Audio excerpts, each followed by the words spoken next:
नमस्कार दोस्तों, स्वागत है आपका अपने YouTube चैनल में। आज मैं आपको मेरे प्रिय साहित्यकार पर निबंध बताऊंगा जो कि बोर्ड एग्जाम में 11 से लेकर 20 तक लगातार आता है और 2021 में भी आएगा। चलिए वीडियो स्टार्ट करने से पहले आपसे एक रिक्वेस्ट है कि अगर आप हमारे चैनल पर नए हो तो प्लीज़ इस चैनल को सब्सक्राइब करें, वीडियो को लाइक करें और अपने दोस्तों में ज़रूर शेयर करें और वीडियो में अंत तक बने रहे। प्रमुख विचार बिंदु हमें पहले प्रस्तावना, दूसरे में साहित्यकार का परिचय, तीसरे में साहित्यकार की साहित्य संपदा में का काव्य, नाटक, उपन्यास, कहानी, निबंध, छायावाद के श्रेष्ठ कवि, श्रेष्ठ गद्यकार, उपसंहार। चलिए अब प्रस्तावना देखते हैं।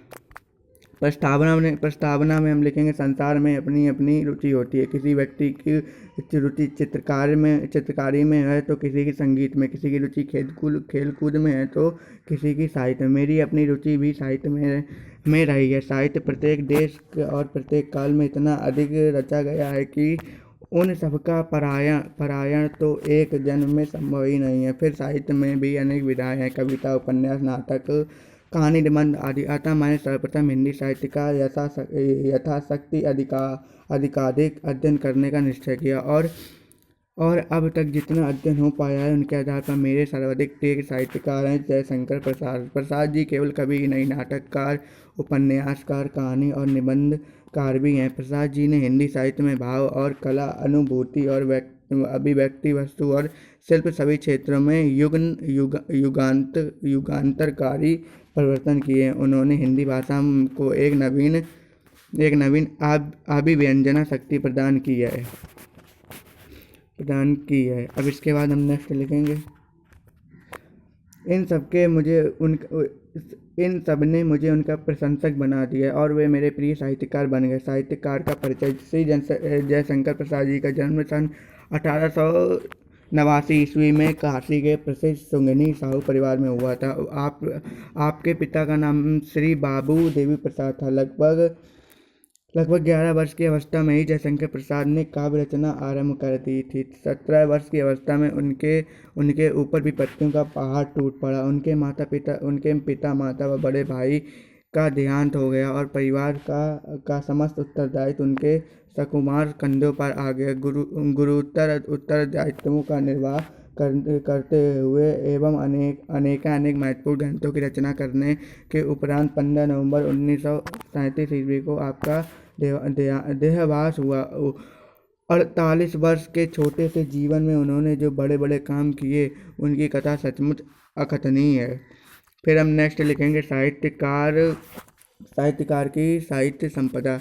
प्रसाद जी की रचनाएं सन 1907 से 1908 ईस्वी में सामयिक पत्र पत्रिकाओं में प्रकाशित होने लगी थी। ये रचनाएं ब्रजभाषा की पुरानी शैली में थी जिनका संग्रह चित्राधार में हुआ। सन 1913 ईस्वी में ये खड़ी बोली में लिखने लगी। अब हम नेक्स्ट में लिखेंगे, नेक्स्ट में हमारा प्रसाद जी ने पद और गद्य दोनों में साधिकार रचनाएं की। इनका वर्गीकरण निम्नवत है। काव्य: कानन कुसुम, प्रेम पथिक, महाराणा का महत्व, झरना, आंसू लहर और कामायनी महाकाव्य। खा है, इन्होंने कुल मिला के 13 नाटक लिखे। इनके प्रसिद्ध नाटक हैं चंद्रगुप्त, स्कंदगुप्त, अज्ञात शत्रु, जनमेजय का नागयज्ञ, कामना और दुःशामिनी। और गा नंबर है उपन्यास: कंकाल, तितली और इरावती।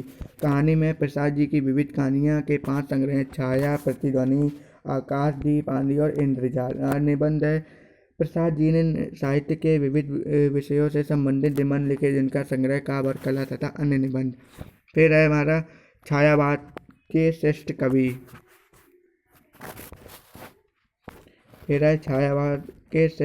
दोस्तों आप इसका स्क्रीनशॉट ले लीजिए या फिर वीडियो रोक कर भी आप इसे पढ़ लें।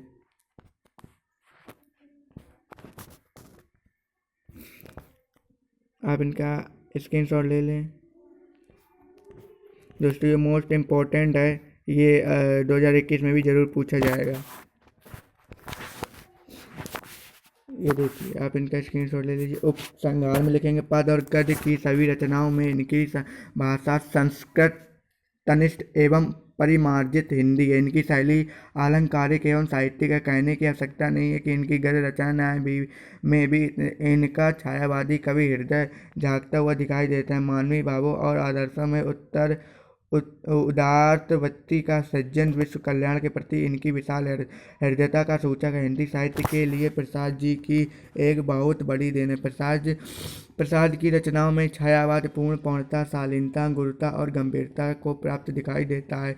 अपनी विशिष्ट कल्पना शक्ति, मौलिक अनुभूति एवं नूतन अभिव्यक्ति पद्धति के फलस्वरूप प्रसाद हिंदी साहित्य में मूर्धन्य स्थान पर प्रतिष्ठित हैं। समग्रतः यह कहा जा सकता है कि प्रसाद जी का साहित्यिक व्यक्तिगत बहुत महान है, जिस कारण वे मेरे सर्वाधिक प्रिय साहित्यकार हैं।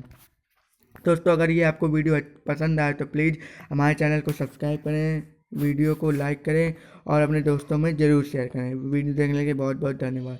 Thanks for watching video.